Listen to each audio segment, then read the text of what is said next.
Hello everyone and welcome back to the channel. Today we're diving into one of the creepiest and most fascinating creatures in the SCP universe, SCP-3000. Known as Anantashesha or the Eel-God, this massive ancient being has some wild connections to mythology and the unknown. We'll be heading to the Bay of Bengal to uncover what makes this deep-sea nightmare so terrifying and why it's much more than just a big underwater monster. Before we get into our explanation though, we have a very small request. If you like our content, please support us by subscribing to the channel. This is a small click for you, but for us, it means a lot. Thank you. Let's begin. What is SCP-3000? The SCP Foundation, a fictional secret organization featured in stories created by different collaborators on the SCP Wiki, is a collaborative writing project that documents and explores various paranormal, supernatural, and mysterious elements and phenomena that they call SCPs. From the SCP Foundation series comes an intriguing sea monster, the SCP-3000. This malevolent sea serpent supposedly resides in the depths of the Bay of Bengal and stretches for miles and is classified as a Thaumiel-class anomaly. Apart from being an entity that warps the mind and scrambles cognitive functions, the reason why SCP-3000 is even more daunting and different from other SCPs is due to its deep-rooted linkage with ancient mythology and beliefs. The colossal eel supposedly possesses something quite important for the SCP Foundation. Although the exact origin of SCP-3000 is unclear, but some say it bears a very distinct similarity to Anantesesa. At the same time, some also compare it to other godlike entities from other legends, and it's tied to SCP-4840 and SCP-6222. Godlike or not, the cognito-hazardous entity is a threat not because of what it can do, but because of what it is. Discovery of SCP-3000 and its containment. As mentioned previously, SCP-3000 was discovered after the disappearance of 2 Bangladeshi fishing boats and 15 crew members off the coast of India in the depths of the Bay of Bengal, which the SCP Foundation discovered after extensive searching with sonar scans and deep-sea surveillance. The first encounter with the SCP-3000 took a much darker turn than expected, involving a 3-person dive team: Alpha, Bravo, and Foxtrot. The trio began experiencing cognitive decline and mental erosion, and they started addressing each other with other names, mistaking identities, experiencing splitting headaches, and even blindness. Foxtrot made quite an eerie statement while under the state of psychological mayhem, saying only the eel remains, which in itself, albeit cryptic, could hint at how, in the end, the SCP-3000 takes over the mind and completely wipes it. After such a tragic yet incredibly strange and intriguing encounter, all future missions required Class C amnestics post-exposure, and divers were only permitted a limited time in proximity to the anomaly. The Azac Protocol and why it's important. The Azac Protocol is a controversial and highly classified protocol/step followed by the SCP Foundation to harvest a very valuable resource from the creature, which is of the utmost importance for the Foundation. A gas-like substance, Y909, is extracted and sought after by the Foundation because of its amnestic properties, which are of prime importance for the regular operations of the Foundation.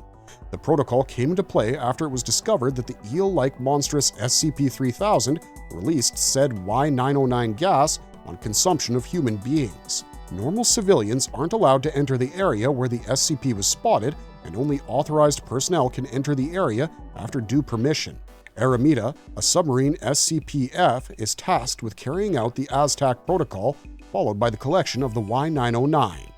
The actual Azac Protocol is a process wherein the Aramita feeds the SCP-3000 some Class 3 personnel, after which it releases the vital gas with powerful amnestic effects, which is collected by the divers later during the digestion process of the SCP-3000.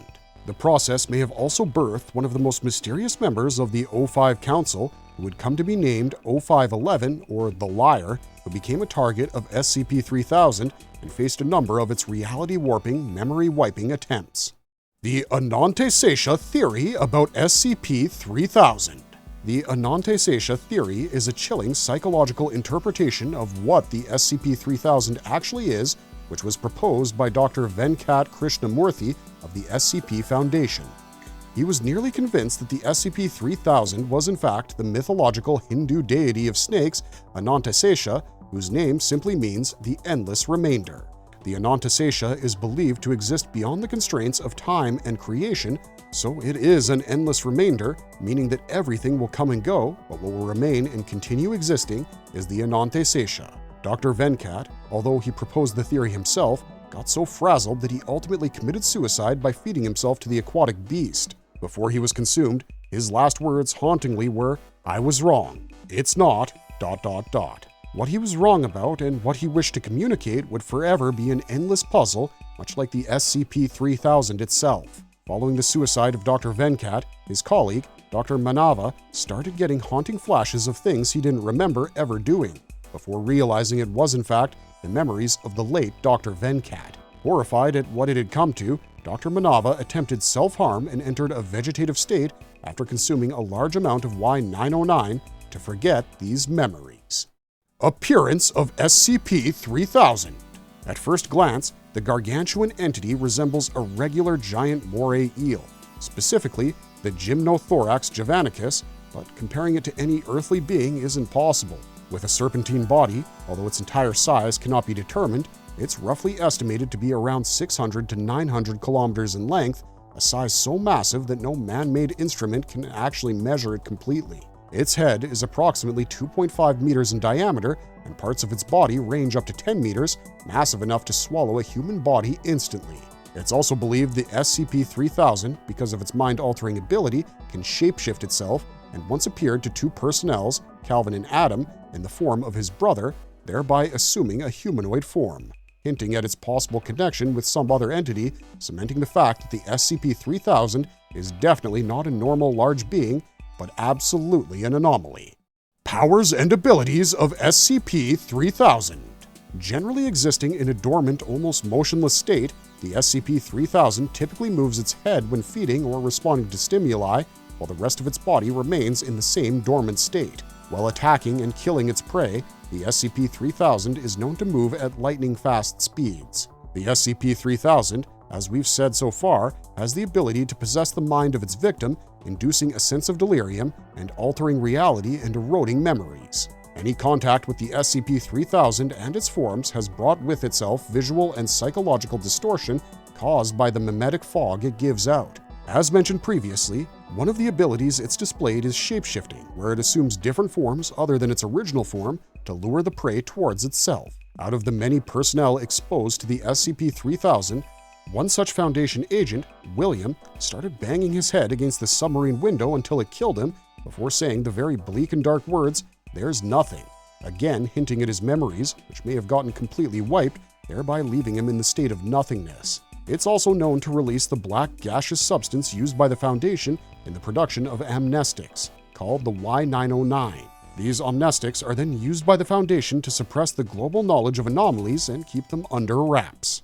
Appearance of SCP-3000 as depicted in other media and films. The unsettling presence and its monstrous size have made the SCP-3000 quite a standout figure throughout the fan-made SCP media and others. Among the many notable appearances SCP-3000 makes, the role of the titular antagonist in the 8-minute animated short film SCP-3000, The Unending Serpent, really stands out. The film mostly focuses on exploring and discovering the anomaly and portrays it as this massive force lurking in the depths of the ocean, ready to erode the minds of whoever dares face it. Apart from that, the SCP-3000 has also featured in multiple YouTube videos about the topic. SCP-3000 is also mentioned in other alternate timelines and cross-linked stories of the SCP Foundation, where it is supposedly considered a rival to the SCP-3999 in Afterlife Ophidian.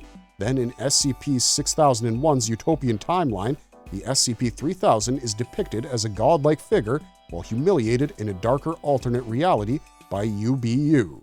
Legendary Godzilla vs. SCP-3000. Who will win?